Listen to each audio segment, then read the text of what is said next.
O evangelho puro e simples. Leva a vida por onde ela passa. A Rio para nós é viver em família. A Rio para mim é exercitar o amor. Viver o verdadeiro evangelho. A Rio para mim é cuidado. Para mim é missão. A Rio para mim é serviço. A Rio para mim é o aconchego para aqueles que precisam de carinho e acolhimento.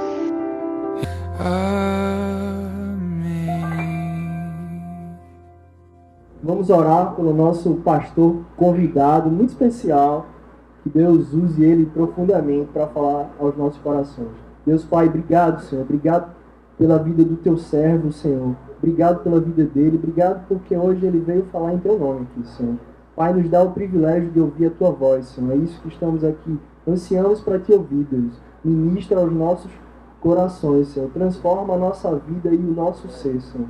Obrigado pela tua palavra que será lida aqui nessa casa, Senhor. É isso que eu te peço e te agradeço pela vida do pastor Eufrásio, Senhor. Em nome de Jesus, amém.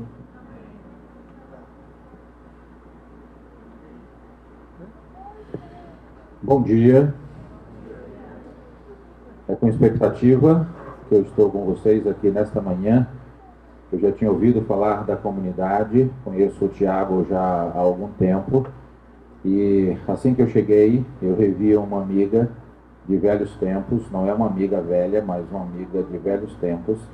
E ela me disse que o marido estava vindo também, mas eu não o vi, só vi a esposa, que é a Elianaia. Não sei se a Elianaia está aqui, Armindão lá atrás, pelo reflexo do vidro, não dá para ver sua beleza, viu, Armindão? Mas você está de cabelo branco, é, Armindo? Não pintou esse cabelo não, rapaz. Rapaz, pinte essa cabeça urgente, viu, rapaz? Mas é um prazer reencontrar esse casal querido. Nós somos missionários juntos durante muito tempo e foram pessoas que estiveram enriquecendo a nossa vida durante muitos anos do ministério. E é um prazer estar com vocês na expectativa de hoje de manhã e hoje à noite compartilharmos a mensagem do Senhor. E você é você? Você e eu engordamos um pouco mais, viu? Um pouco mais. Que bom revê-lo, viu? Deus abençoe sua vida. Mas, queridos, hoje de manhã eu quero compartilhar com vocês um tema que, quando o conheci, abençoou demais a minha vida. E essa é a primeira vez que eu vou compartilhar deste acontecimento em minha vida na data do aniversário. O que eu quero falar com vocês aqui aconteceu a partir de 1º de maio, só que de 85. Eu acho que muitos de vocês nem existiam ainda. Eu estava vendo com Pedro, você de que 82. A você já existia. Muito obrigado, querido. Vai ter batismo aqui hoje, vai, né? Então, em 85, a experiência que eu quero compartilhar com vocês desencadeou em minha existência. E essa, então, é a primeira vez que eu estou falando depois, na data do aniversário, né? Já preguei sobre isso tantas vezes, mas já 31 anos se passaram. 31 anos. Na verdade, a vida de cada um de nós aqui é marcada por relacionamentos. Todos nós, desde o útero até agora de manhã, estamos marcados por relacionamentos. Relacionamentos que nos construíram, nos tornaram quem nós somos hoje, e relacionamentos que nos marcaram, às vezes, com muita dor, com muita angústia e com muita tristeza de alma. É possível que tenha pessoa ou pessoas na sua vida que, através de relacionamentos, você sofre até hoje. Marcas que sangram na sua existência por causa da dor relacional que com essa pessoa foi causada na sua vida. Aristóteles dizia que o homem é um animal social. Então nós só conseguimos sobreviver em sociedade. Inclusive o bebê humano é o bebê mais dependente de todos os animais. É o que passa mais tempo dependendo do outro até que possa ter independência para cuidar de si. Então nós somos esse ser que precisamos demais da outra pessoa. Mas essa necessidade imensa que habita o coração de cada um de nós nos torna também vulneráveis. Vulneráveis à saúde do outro e vulnerável à doença do outro. Então, dependendo da família onde você nasceu, dos amigos em que você construiu que já gravitavam em torno da família, dos amigos que você constituiu ao longo da sua vida, o curso que você fez, a universidade que você estudou, onde você trabalha, tudo isso tem uma pitada de alguma coisa em sua vida e em sua existência para você estar agora de manhã e podermos compartilhar neste projeto Rio. Então hoje eu quero falar com vocês a respeito de perdão. E perdão como expressão da graça de Deus em nosso coração. Perdão como expressão da graça de Deus. No ano de 84, especialmente final de setembro, início de outubro de 84, nessa época eu era bancário. Eu trabalhei no Banco do Brasil por 5 anos, e no ano de 84 eu estava dormindo mais ou menos 11h30, meia-noite, e um colega me acordou. E ele, ao bater na janela da porta de onde eu me hospedava, na janela da casa, ele me disse: Eufrásio, eu tenho um telefonema de um vizinho dos seus pais, de Jequié. Eu sou baiano e morava no interior da Bahia nessa época, numa cidade chamada Boa Nova.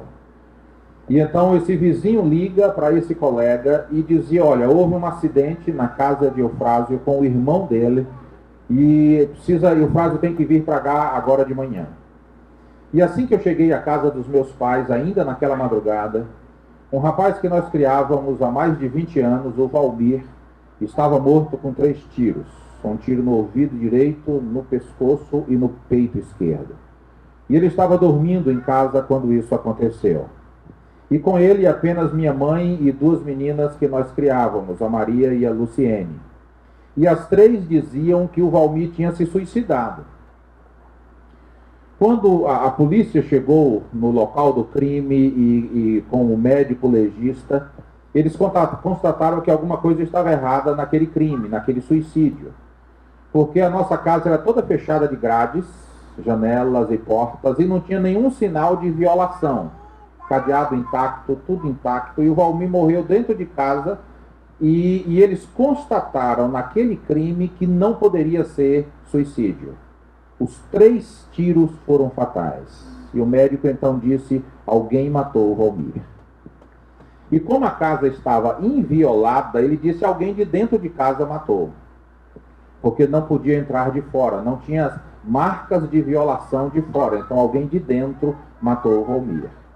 E então, quando o médico constata esta realidade, a polícia começa o inquérito com a minha família. Pois não, meu jovem? Eu preciso lhe perdoar. Então, quando o médico constata esta realidade, começa o inquérito sobre a minha família. E quando estava no início desse processo interrogatório, minha mãe fez um bilhete à mão, num caderno espiral, destacou esse bilhete e fixou com um pedaço de esparadrapo de trás da porta do seu quarto, e nesse bilhete ela dizia várias coisas sobre a sua vida, sobre o Valmir, inventando uma série de coisas, e logo em seguida ela deu um tiro de revólver no seu pescoço. A intenção dela era de dar os 3 tiros. Ela queria dar o tiro no pescoço, no ouvido e no peito, e ela não conseguiu, mas infelizmente também não morreu como ela imaginava, porque a bala atingiu a traqueia, saiu dentro da coluna e ela ficou paraplégica do local do tiro para baixo, não mexia mais nada. Mas ficou viva. E então nós a levamos para uma clínica em Jequié, depois para Salvador, várias cirurgias, devolvida para outra clínica e depois um quarto hospitalar em nossa casa e não tinha mais o que fazer. Ela estava de fato paralisada e viva. Então nós tínhamos o cuidado especial com ela ali na cama, em nosso quarto, e ela balbuciava alguma coisa que a gente entendia, mas com muita dificuldade, e de fato ela estava imobilizada. E nesse período em que ela tenta o suicídio e não morre, ela é visitada pelo delegado e os policiais nesse inquérito para interrogá-la. E ela então se declarou a assassina do Valmir. E nós viemos a descobrir que ela inventa uma história explicando por que ela matou o Valmir. E eu era o único membro da família que sabia que a história de minha mãe não era verdadeira. Ela o matou numa quarta ou quinta-feira à noite. E no domingo anterior, mais ou menos meia-noite, 1h da manhã, eu cheguei muito tarde em casa e percebi que alguma coisa estava errada. Então eu trabalhava a semana fora e final de semana eu vinha para Jequié e ficava com os meus pais. Então eu percebi que alguma coisa estava errada naquele domingo à noite. Aquele rapaz que morava conosco há mais de 20 anos, trabalhava na fazenda com meu pai, naqueles dias ele estava na cidade. E ele deveria dormir na sala. E ele não estava na sala quando eu cheguei. Eu cheguei em silêncio, sabia que todo mundo estava dormindo, e estavam ali seus calçados, chapéu, uma bolsa com um revólver 32, calibre 32, ele sempre andava armado. E eu fiquei ali na sala imaginando onde o Valmir poderia estar. Apenas a lâmpada da sala acesa. Ele não estava no sanitário, tudo apagado, a casa toda em silêncio. E eu fiquei ali me perguntando onde é que o Valmir está, já que aqui é o lugar dele, tudo dele está aqui e ele não está aqui. E aí minha mãe percebeu que eu havia chegado e o quarto dela saía para a sala, a porta abria para a sala. Ela saiu muito assustada, fechou a porta atrás de si e aí eu percebi o que estava acontecendo. O Valmir era muito mais do que um filho adotivo para minha mãe. E aí eu não quis conversar com ela, ela voltou para o quarto, fechou a porta. E eu fiquei ali na sala tremendo de ódio e um desejo de entrar no quarto com o próprio revólver do Valmir e matar os dois. Mas nesse período eu já frequentava a igreja. Eu frequento a igreja desde 78. E então veio à minha mente como um filme de toda a consequência de eu fazer aquilo. Eu lembro que um texto que Paulo escreveu aos Gálatas veio ao meu coração. Tudo que o homem semear, isso também ele ceifará. Eu pensei em não conseguir matá-los, qual a confusão que aconteceria naquele quarto. Então eu cheguei à seguinte conclusão: se eles fizeram isso até hoje, eles que arquem com as consequências.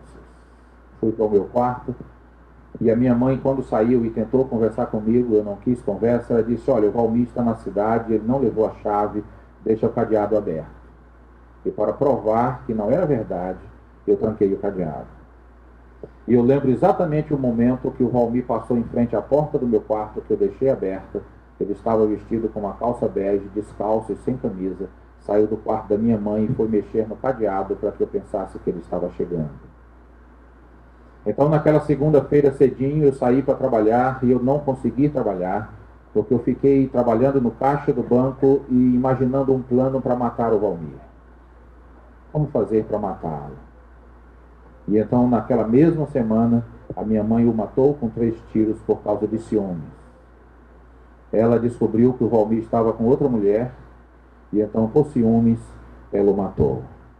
E nesse período, então, de convulsão em nossa casa, nós descobrimos que o Valmir não era o único amante de minha mãe. Ela foi infiel ao meu pai ao longo de todo o seu casamento, com vários homens. E isso rasgou a minha existência. Apesar de muito bem empregado nessa época, o dinheiro não me deu estrutura para segurar essa crise que desemboca e cai sobre toda a minha casa. E então, nesse período de setembro, outubro de 84 até o dia 1º de maio de 85, eu vivi o pior período de minha vida. Nesse período eu pensei em suicídio. Pensei em pedir transferência do banco e ir embora para outro estado para não enfrentar a vergonha social das pessoas, porque isso saiu na mídia, esse crime, toda a realidade de minha família, e isso trouxe uma vergonha imensa para todos nós. E eu falo por mim, muita dor existencial, e um desejo de sumir daquele ambiente, e a minha vida sem chão para existir.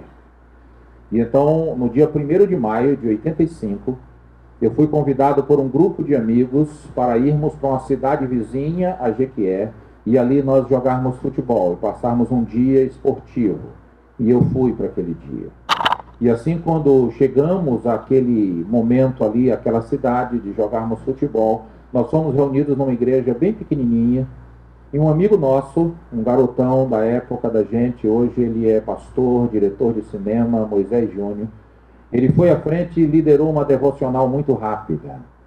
E nessa devocional ele pregou em João 3,16. Você lembra desse texto? Porque Deus, vamos falar juntos? Porque Deus amou ao mundo de tal maneira que deu seu Filho unigênito para que todo aquele que nele crer não pereça, mas tenha vida eterna. Eu não sei se você já teve essa experiência, mas naquela manhã de maio de 85, parece-me que eu era a única pessoa presente no culto. E eu estava lá no último banco da igreja, eu lembro até hoje, tinha uma janela que abria assim atrás de mim, que estava aberta, e eu sentado lá no último banco, e tudo que Júnior estava compartilhando, estava falando para mim. E ele falou de pessoas em crises, pessoas com a vida quebrada, falou de prostitutas, de marginais, de pessoas sem nenhuma referência da sociedade, mas que em algum momento de suas histórias Deus as havia achado. E é como se Deus tivesse pinçado essas pessoas dos lixões da angústia do mundo de dentro, de cada um de nós. E essa palavra foi muito presente na minha vida porque eu estava exatamente assim. Tentando do lado de fora empurrar a vida para frente, mas do lado de dentro eu estava aos pedaços, quebrado, sem razão para continuar existindo, sem horizontes na minha vida. Mas na mensagem de João 3,16, Deus mostrou que Ele me ama de maneira especial e que Ele tem um projeto para a minha vida. E essa palavra, na manhã de maio de 85, alcançou o meu coração e lá no meu cantinho, no último banco daquela igreja, eu pedi para Deus fazer isso na minha vida. O culto transcorreu com naturalidade, não vim à frente, não levantei a mão, não fiz nenhum sinal, mas algo mudou do lado de dentro. E então, a partir de maio de 85, Deus me mostrou de forma muito clara que a minha vida tinha uma amargura profunda na relação com minha mãe. Eu não aguentava olhar para fotografias dela. O que ela fez com o meu pai e com a nossa vida, nós não merecíamos. Mas ela fez. Ela ficou ainda 35 dias viva depois que tentou suicídio e faleceu numa madrugada. Então, quando Deus falou isso para mim, em 1º de maio de 85, minha mãe já havia morrido, mas um ódio profundo no meu coração. E então, onde eu ia, uma igreja, um congresso, um acampamento, alguma coisa, e alguém cantava ou falava a respeito de perdão. E então, cada vez que eu ouvia sobre perdão, Deus me mostrava de forma muito clara que eu tinha que perdoar minha mãe. Que a minha vida não iria avançar emocionalmente e na relação com Deus se eu não perdoasse minha mãe.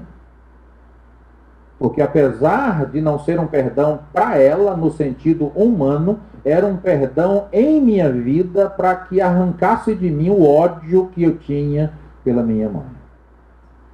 E então chegou um momento, depois de várias mensagens sobre perdão, que eu orei, dizendo: Deus, eu perdoo minha mãe. E aí eu citei várias coisas de angústias, de dor no meu coração, que a minha mãe havia cometido contra mim, e isso estava muito azedo, quebrado, desestruturado no meu mundo interior. E esta mensagem de perdão que eu quero compartilhar com você, então parte desta realidade com minha mãe, e tem caminhado na minha vida e no meu ministério nesses últimos anos. Eu estou no ministério desde 87. E essa é a mensagem que eu mais preguei na minha vida. E hoje eu quero compartilhar com você. Inclusive o Thomas me falou que à noite é outro público e que eu pudesse pregar a mesma mensagem. Então eu vou pregar de manhã e à noite a respeito do mesmo tema. Então eu quero te falar a respeito de perdão como expressão da graça de Deus, que é capaz de vir ao nosso coração e a partir de nós fluir para a vida de outras pessoas, para que nós tenhamos uma vida bonita e as pessoas que se relacionam conosco também possam ser alcançadas pela beleza da graça de Deus em nosso coração. Jesus, quando pregou o Sermão do Monte, e esse é um dos sermões mais conhecidos na história, Mateus 5, 6 e 7, Jesus fala no capítulo 5, versículo 7, bem-aventurados os misericordiosos, porque alcançarão misericórdia. Essa ideia de misericórdia tem a ver com duas significações. A primeira delas é ajudar o próximo no sentido de alimentação, socorro, vestimenta, habitação, toda essa coisa de você socorrer pessoas. Então, misericordioso é aquele que ajuda ao seu próximo. Mas o outro sentido da palavra misericórdia é exatamente perdão. Misericordioso é aquele que perdoa. Misericordioso é aquele que abre o seu coração e permite que a graça de Deus venha lavar a sua vida a respeito de relacionamentos quebrados. Por isso que Jesus disse que felizes aqueles que perdoam, porque alcançarão perdão em suas próprias vidas. Quando Paulo escreveu aos Colossenses, ele falou a respeito de perdão, quando ele disse: suportai-vos uns aos outros, perdoai-vos mutuamente. Caso alguém tenha motivo de queixa contra outrem, assim como o Senhor vos perdoou, assim também perdoai vós. Então a necessidade de nós compreendermos que a caminhada com o outro, desde a comunidade religiosa, a família, o espaço profissional, a faculdade e a escola que nós percorremos ao longo de nossa existência, nós precisamos perdoar. E no espaço familiar há uma necessidade de perdão permanente. Eu estou casado com Verônica desde 88, maio de 88. Então, na minha relação com Verônica, que nós temos 2 filhas, quantas vezes nós já precisamos praticar o perdão?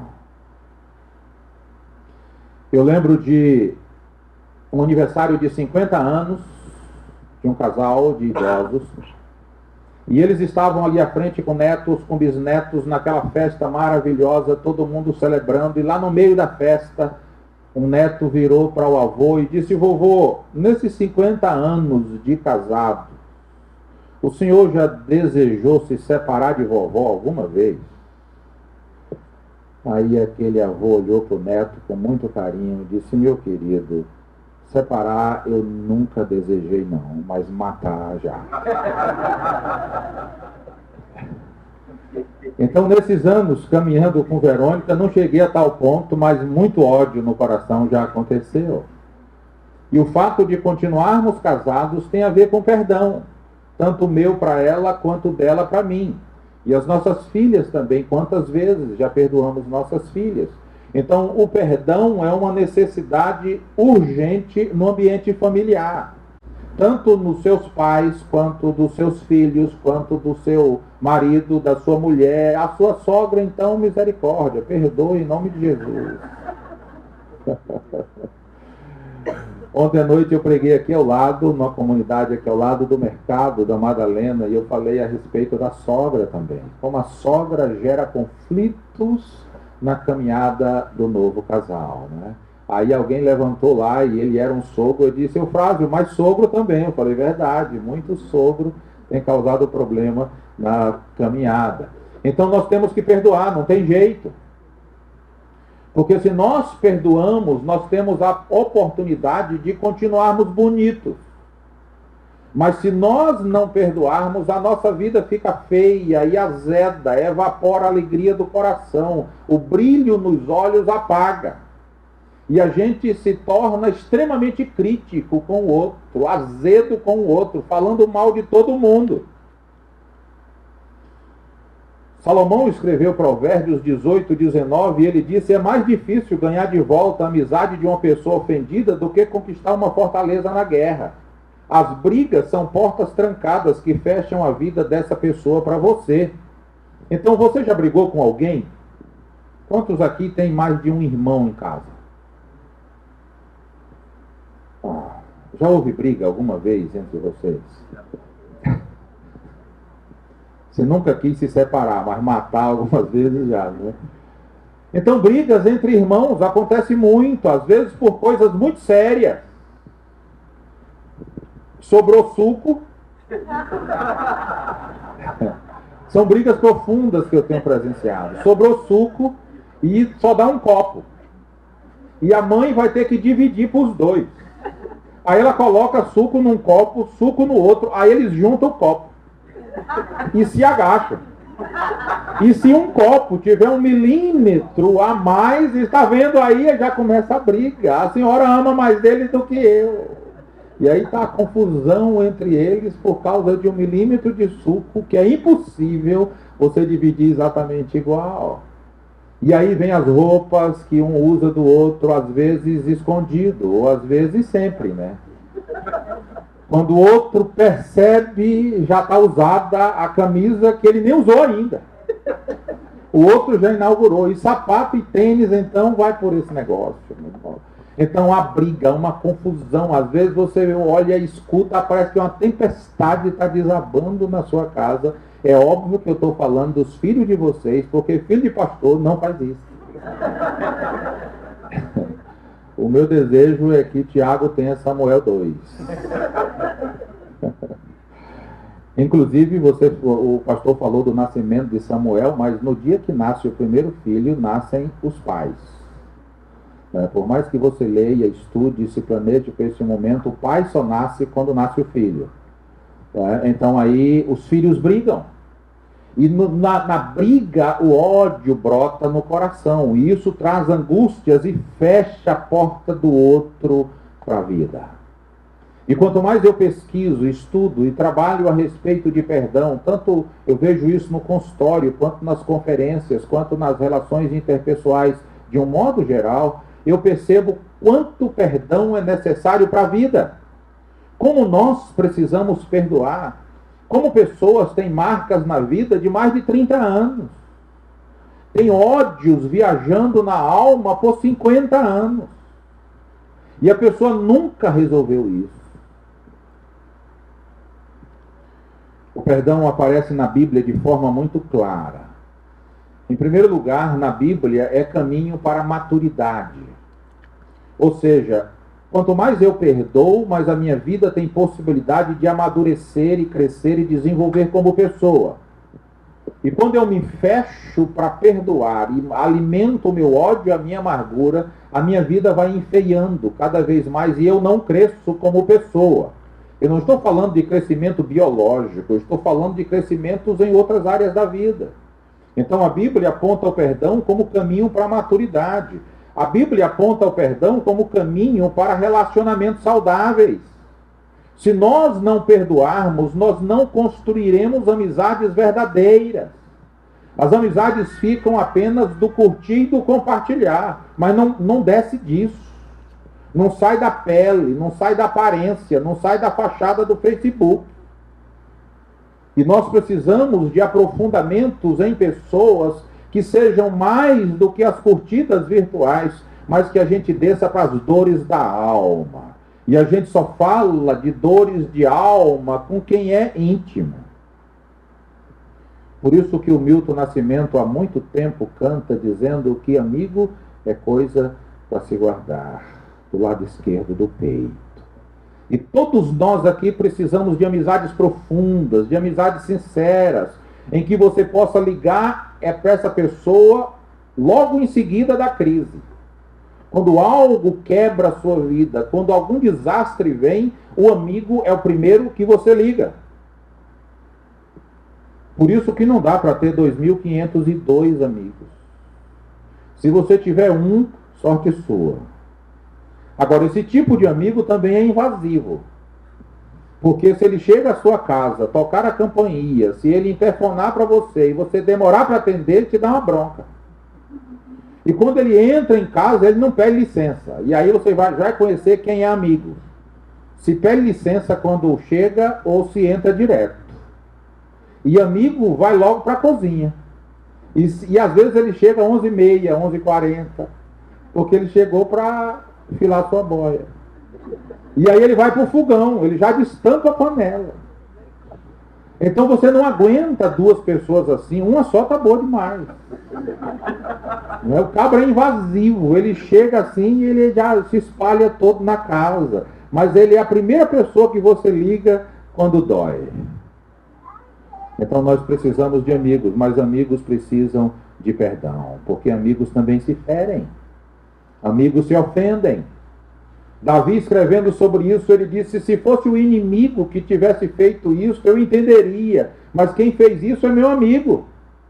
Ele metia a mão no meu prato, ele comia a minha mesa, ele era íntimo da minha vida e ele me quebrou.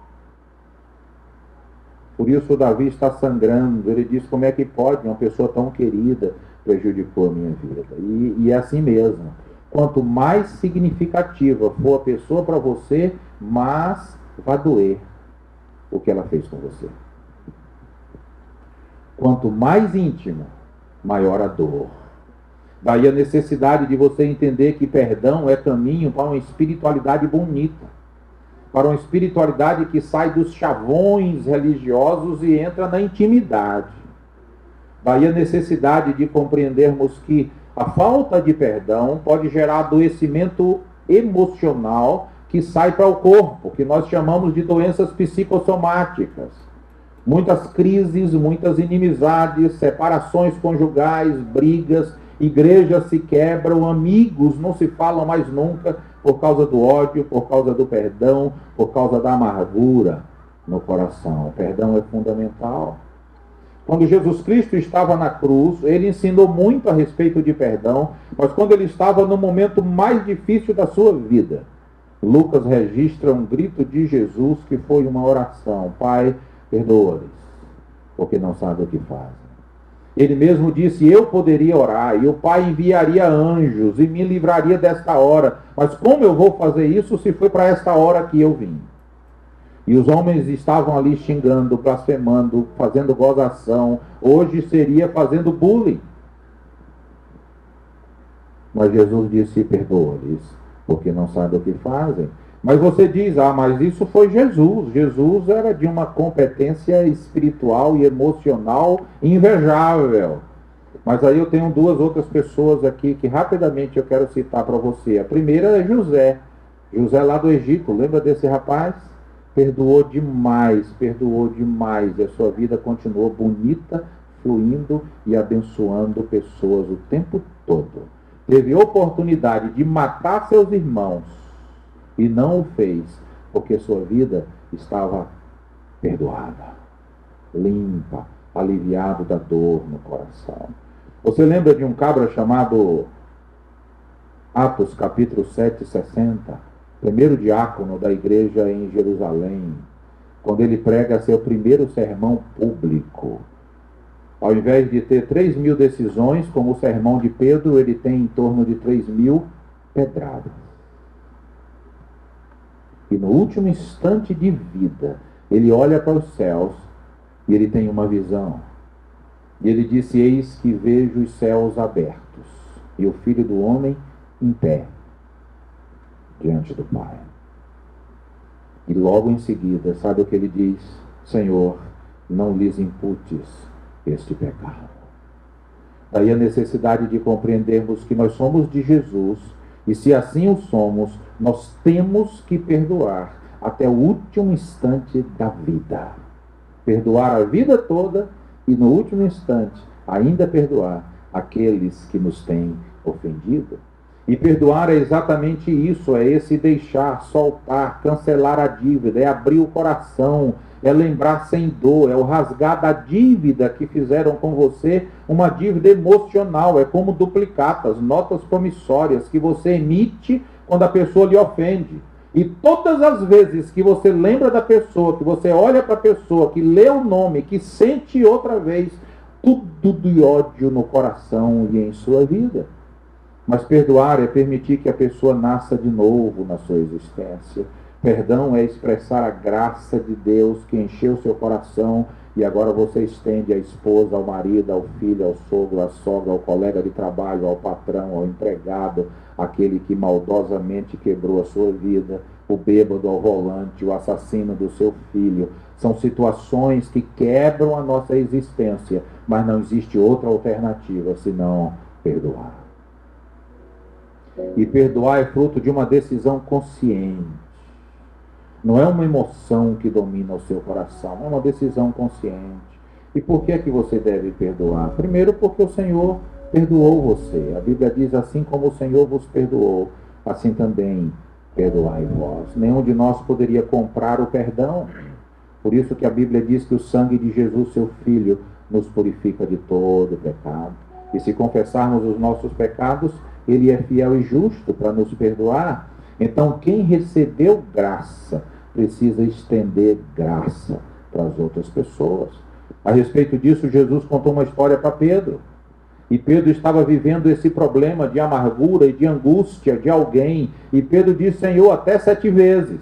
E aí Pedro pensou que ele era generoso demais ao dizer: até 7 vezes eu devo perdoar. E Jesus disse: Pedro, não apenas 7, mas 70 vezes 7. E isso no mesmo dia, porque caminhando com Jesus é um dia de cada vez. E aí Pedro compreendeu qual é a mensagem do Evangelho: eu devo perdoar sempre. Todas as vezes que alguém me ofender, eu preciso perdoar. Assim como o Senhor me perdoou, eu devo perdoar. Você deve perdoar também porque é mandamento do Senhor, é um imperativo. Quando o perdão aparece na Bíblia, Deus não diz: se for possível, se você tiver força, se você acordar no astral, você então perdoe. A Bíblia não diz isso, ela sempre diz: perdoai vós. Jesus disse: novo mandamento vos dou, que vos ameis uns aos outros. E a igreja de Jesus, a comunidade do reino, tem que ser conhecida pelo amor. O que autentica a sua vida, o que revela quem você é, não é o que você faz em termos de práticas do lado de fora da vida. O que autentica a nossa vida, diz Jesus Cristo, é o amor que nós temos uns pelos outros. E João diz: temos da parte dele este mandamento, que aquele que ama a Deus, ame também a seu irmão. Perdão é remédio para o nosso coração. Então eu e você temos que perdoar para sermos sarados de nossas mazelas interiores. Perdão é remédio que vem sarar as feridas de 50 anos, de 15 anos, de 10 anos. Feridas que ainda sangram e reverberam no casamento. É um ex-namorado que traiu você, é um noivo que traiu você, é o ex-marido, é a ex-esposa. E aí você casou de novo, você se separou, você casou de novo. Mas hoje você vive uma desconfiança crônica. Qual a maneira de resolver esse problema? O ponto de partida é perdão. Perdão é remédio. Para você deixar o pecado no pecador que cometeu aquele erro e não espalhar na classe. Eu tenho falado muito para casais e às vezes eu ouço uma teoria em algumas mulheres muito simples. Todo homem calça 40. Isso significa que todo homem vai trair. Em algum momento da trajetória é próprio do homem trair. Isso é uma teoria de alguém que foi traído e não perdoou. Daí a necessidade de compreendermos que perdão é remédio. Por isso que a Bíblia diz: vigiem para que nenhuma amargura crie raiz no seu coração. Pois quando ela brota, causa profunda perturbação e você vai prejudicar muitos na sua vida espiritual. Hebreus capítulo 12. Você precisa perdoar, porque perdão é cura para a doença humana. E eu e você precisamos deste perdão, não apenas uma vez, mas todas as vezes em que formos ofendidos. E nós estamos reunidos aqui hoje, nesse manhã, porque os nossos relacionamentos também precisam de perdão. Você tem algum amigo que você não suporta? Há alguma pessoa na sua família que você não aguenta olhar nos olhos? Há pessoas que você não consegue lembrar sem dor. Até o nome de rua que é parecida com essa pessoa você sofre. Através de uma música, de um perfume, uma fotografia antiga, o seu dia azeda por causa desse relacionamento. Então você precisa perdoar em nome de Jesus. Então nessa manhã eu quero convidá-lo ao perdão. Abrir o seu coração para perdoar. Abrir a sua vida para entender que perdão é fundamental para a sobrevivência e para a beleza da vida de cada um de nós. Então eu quero te dar algumas ideias para a gente concluir rapidamente aqui. Primeiro, a evidência do perdão não é esquecimento. É tanto que eu contei a história de minha mãe aqui para você. Perdão não é esquecer, nós não temos amnésia. O psiquismo não trabalha com esquecimento, trabalha com reconfiguração, reedição, reinvenção. Então eu não esqueci o que minha mãe fez, mas hoje eu não lembro mais com dor na alma. Porque o perdão trata com a dor, com a área purulenta da vida e sara você. É como um golpe que você tomou, a sua perna teve uma fratura exposta, você sofreu demais nessa época, mas aí houve o tratamento, tudo voltou ao normal, mas hoje tem as cicatrizes na sua perna. Então tem a cicatriz na alma, mas não tem pus na alma, e o perdão sara. E nessa manhã eu quero convidá-la ao autoexame. Olhar para você mesmo, rever a sua história e ver se você encontra ódio de alguém no seu coração, ódio de alguém na sua alma. Por isso Paulo disse: examine-se a si mesmo. Reconhecer o seu pecado por ter odiado. Odiado é aquilo que é mais próprio da condição humana. Mas Jesus disse: você precisa amar. Todo aquele que odeia seu irmão é assassino, diz João. E vós sabeis que todo assassino não tem a vida eterna permanente em si. O reino de Deus, queridos e queridas, é o reino do amor. Por isso, quando João precisou definir Deus, ele disse: Deus é amor. Então, se eu e você caminhamos com Deus, nós precisamos ser encharcados deste amor. E isso deve reverberar em nossas relações, em nossa caminhada e em nossa existência. Por isso, nessa manhã, eu quero que você compreenda o que Jesus disse: vós sereis conhecidos pelo amor. O amor que vocês expressam à esposa, ao marido, aos filhos, aos amigos, aos irmãos da comunidade. Não apenas expressões verbais de amor, mas expressões práticas de perdão. Deixando sua alma ser lavada pelo sangue do Cordeiro. Deixar esse rio de Deus fluir em sua existência. Porque Jesus disse: amai a vossos inimigos, fazei o bem aos que vos odeiam, bendizei os que vos maldizem e orai pelos que vos caluniam. Então só é possível fazer isso, meus queridos, pela graça de Deus em nosso coração. Por isso que Jesus disse em João 15:5, sem mim vocês não conseguem. Porque o próprio do ser humano é olho por olho, dente por dente. Mas Jesus disse: no meu reino não é assim.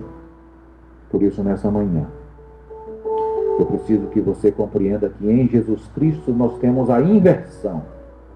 Ao invés de odiar, agredir e matar, nós somos convidados a amar, perdoar e conviver. Por isso eu quero convidá-lo nessa manhã a abrir o seu coração e perdoar. Perdoar o outro e perdoar inclusive a você mesmo. Perdoar você. Abrir a sua alma, não só 7 vezes, mas 70 vezes 7. Eu queria que você curvasse a sua cabeça comigo. João disse: nós sabemos que já passamos da morte para a vida porque amamos. E amar é a maior demonstração de mudança da vida. E Jesus disse: amardes aos que vos amam, o que é que você está fazendo demais? Sede misericordiosos, como também vosso Pai é misericordioso. Ser cristão, meu irmão, minha irmã, é essencialmente amar, perdoar e servir. Zacarias disse: não por força, nem por violência, mas pelo meu Espírito, diz o Senhor. Assim como o Senhor vos perdoou, assim também perdoai vós. Por isso eu queria que nesse autoexame você pudesse declarar o perdão em nome de Jesus. Quem sabe os anos se passaram, mas o inconsciente humano, ele é atemporal. O tempo não passa. Tertuliano, um dos pais da igreja, disse o seguinte: você quer ser feliz por um instante, vingue-se. Você quer ser feliz para sempre, perdoe. E Deus em Cristo nos perdoou. E nessa manhã você é convidado, convidada a perdoar, em nome de Jesus.